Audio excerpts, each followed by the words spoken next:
అధికారంలో ఉన్నా లేకపోయినా చర్చల్లో ఉన్నటువంటి నాయకురాలు కవిత. ఆమె ఒక పొలిటికల్ సెన్సేషన్గా చెప్పాల్సి ఉంటుంది.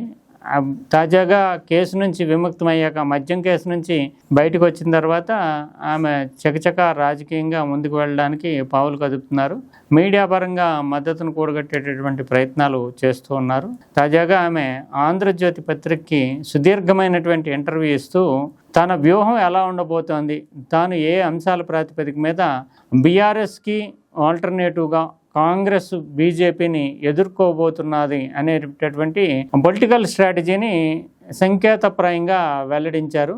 ఇందులో అనేక అంశాల్లో ఆమె పార్టీ నిర్మాణానికి అవసరమైనటువంటి భూమికని నిర్మించుకోవడానికి గాను బీఆర్ఎస్ని, కేసీఆర్ని, కేటీఆర్ని టార్గెట్ చేస్తూ ఆమె మాట్లాడడము, అందులో హేతుబద్ధత ఉంది అనే విధంగా తన వాదనని చాలా బలమైనటువంటి సాక్ష్యాలు ఉన్నాయి అనే విధంగా సపోర్ట్ చేసుకునే విధంగా బేస్ నిర్మించుకోవడం అనేటటువంటి జరిగింది.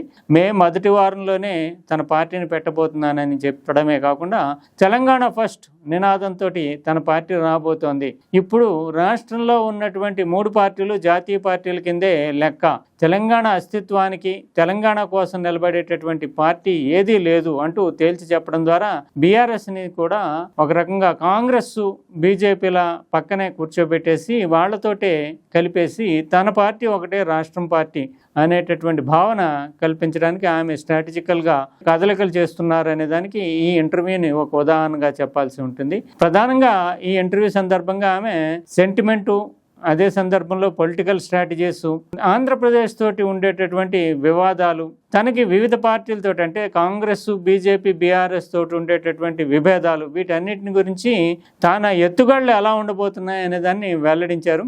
మొదటిసారిగా చూస్తే కనుక జైలు అనుభవాల్ని చాలా డీటెయిల్డ్గా చెప్తూ ఒక ఎమోషనల్ కార్డ్ ప్లే చేయడానికి ఆమె ప్రయత్నించారు. జైలు అనుభవాల్లో తన వెంట ఎవరూ నిలవలేదు, ఎందుకు నిలవలేదో తెలీదు, అది ఒక రకంగా బీఆర్ఎస్కి తాను దూరం కావడానికి కారణమైంది అనేటటువంటి సూచనని ఆమె ఇచ్చారు. 2022 మే నెలలో ఈ మద్యం కేసుకు సంబంధించి తనపైన ఆరోపణలు వస్తే వెంటనే మొదటిసారిగా తాను తన తండ్రిని దగ్గరికి వెళ్ళి మాట్లాడినప్పుడు ఇవి నిజమేనా, ఇవి కరెక్టేనా అని కేసీఆర్ అడగడం, అడిగితే అది కాదు అని చెప్పడం, దాంతో నువ్వు మీడియా ముందుకు వెళ్ళి నీ వాదన వినిపించు, బలంగా చెప్పు అంటూ ఆయన సూచించడం అనేటటువంటి జరిగింది.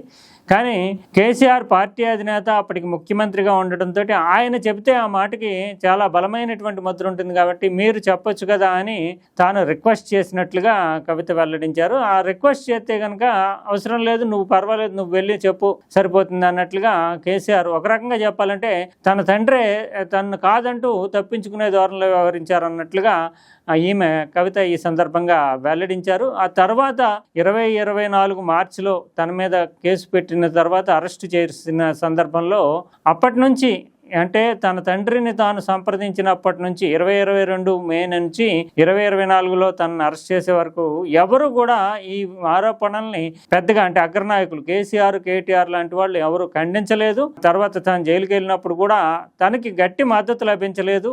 ఆమ్ ఆద్మీ పార్టీ బలంగా ఓన్ చేసుకుంటూ ఆ పార్టీ అండగా నిలిచింది. కానీ బీఆర్ఎస్ మాత్రము 2022లో తనపైన ఆరోపణలు వచ్చినటువంటి సందర్భం నుంచి చూస్తే కనుక తాను ఏదో తప్పు చేశాను అనేటటువంటి భావన ప్రజల్లోకి వెళ్ళేలాగా ప్రవర్తించడమే కాకుండా జైలుకు వెళతారు, ఎవరైనా తప్పు చేస్తే జైలుకు వెళతారని చెప్పడం కానీ ఇవన్నీ చూస్తే కనుక బీఆర్ఎస్ తనని డిజోన్ చేసుకుంది అనే ఆ భావనకి గురయ్యాను అంటూ ఆమె తన తండ్రి కాదంటూ ఇవన్నీ చెప్పారు. ఈ సందర్భంగా ఒక విషయం మాత్రం స్పష్టమైంది. నిన్న మొన్నటి వరకు చూస్తే ఆమె టార్గెట్ హరీష్ రావు అనేటటువంటి భావనే ఉండేది. కానీ ఇప్పుడు స్వయంగా కేసీఆర్, కేటీఆర్ లాంటి అగ్రనాయకులు ఎవరు తనకు అండగా నిలవలేదు, ఖండించలేదు అని చెప్పడం ద్వారా ఆ హరీష్ రావు భుజాల మీద తుపాకీ పెట్టి కేసీఆర్, కేటీఆర్ని కాల్చాలనుకున్న స్ట్రాటజీ ఆమె ఇంతవరకు అనుసరించారని అనుకోవాల్సి ఉంటుంది. ఆ తర్వాత చూస్తే కనుక జైలు జీవితంలో తన అనుభవాలు జ్ఞాపకాల్లాగా ఎంతటి దారుణమైన పరిస్థితులను ఎదుర్కొన్నాననేది ఈ సందర్భంగా చెప్పారు. తాను అరెస్ట్ అయినటువంటి,